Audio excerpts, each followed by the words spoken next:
Hey, what up, guys? So, coming to you this morning, I want to talk about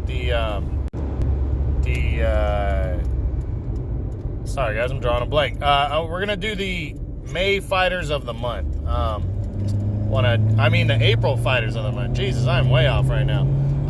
So April fighters of the month here. We're gonna discuss the top 5 guys that really held it down in April, that separated themselves and had some good wins, or strong performances, and separated themselves from everybody else.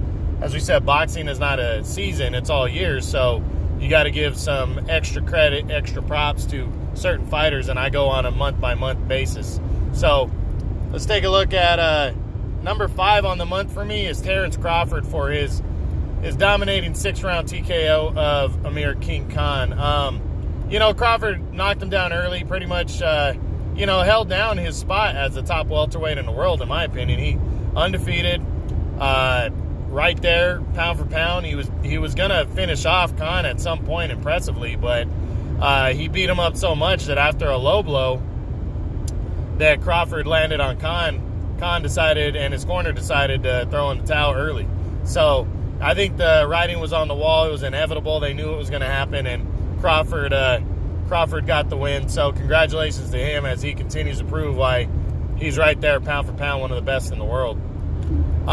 Next up at number 4 for the month of April is Danny Garcia for his dominating 7th-round TKO of Adrian Granados. I complimented Danny a lot for this win.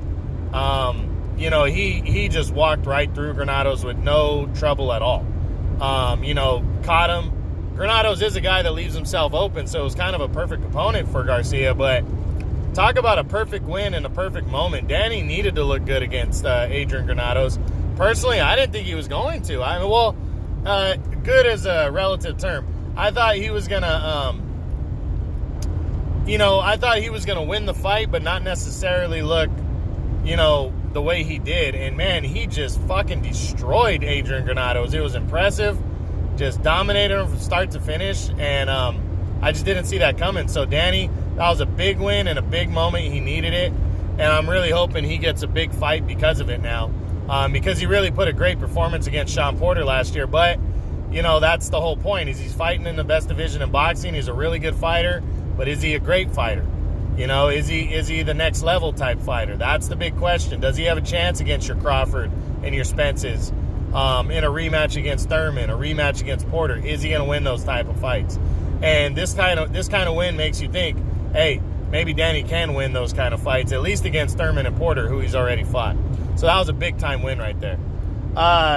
Finishing the month, number 3, is Daniel Roman, the newly unified WBA IBF Super Bantamweight champ. He took on TJ Doheny, who was undefeated.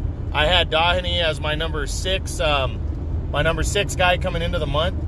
And, man, what a performance. To unify belts, Roman was already the number 1 fighter at 122, but he left no doubt about it with just a great performance, unifying belts and getting a hard-fought decision after hurting Doheny early and late, but also being hurt himself in the middle rounds. Looked like he almost got put down in that fight by Doheny, and it was just a good back-and-forth, hard-fought battle. Trying to separate themselves from everybody else at 122, and it's just a good, strong performance by Roman on DAZN in late April. So just he finishes number 3 on the month for me for sure.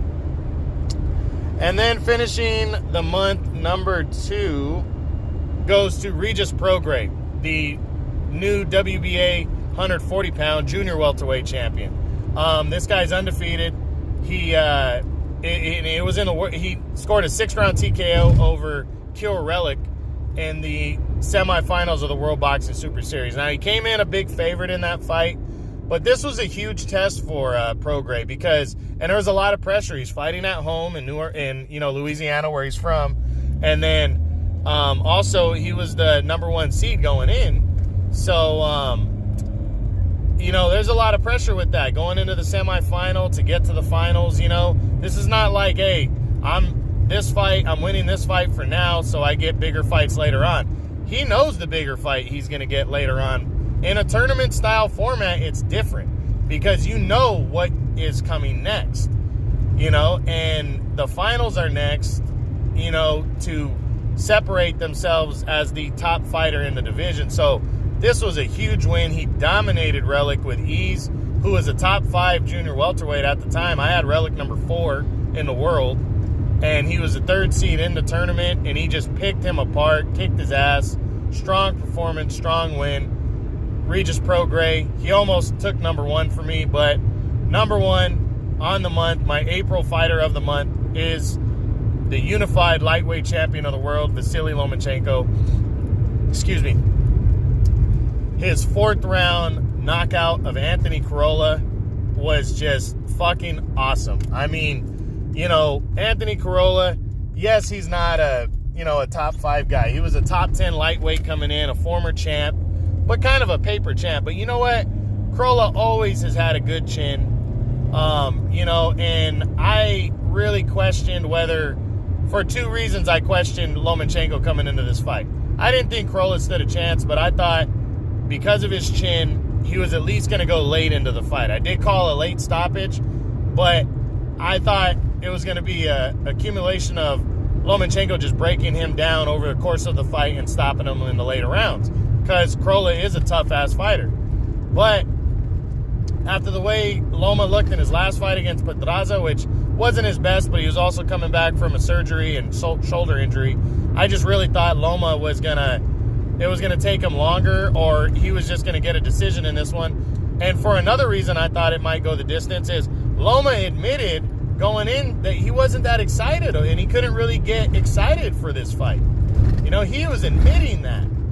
And, you know, not most guys lose when they have that attitude. There's a lot of guys that have lost when they have that attitude, but, you know, Loma, he could have definitely just went in there and said, I'm just going to mail this one in and pitter-patter his way to a workmanlike decision. I've seen it so many times over the years.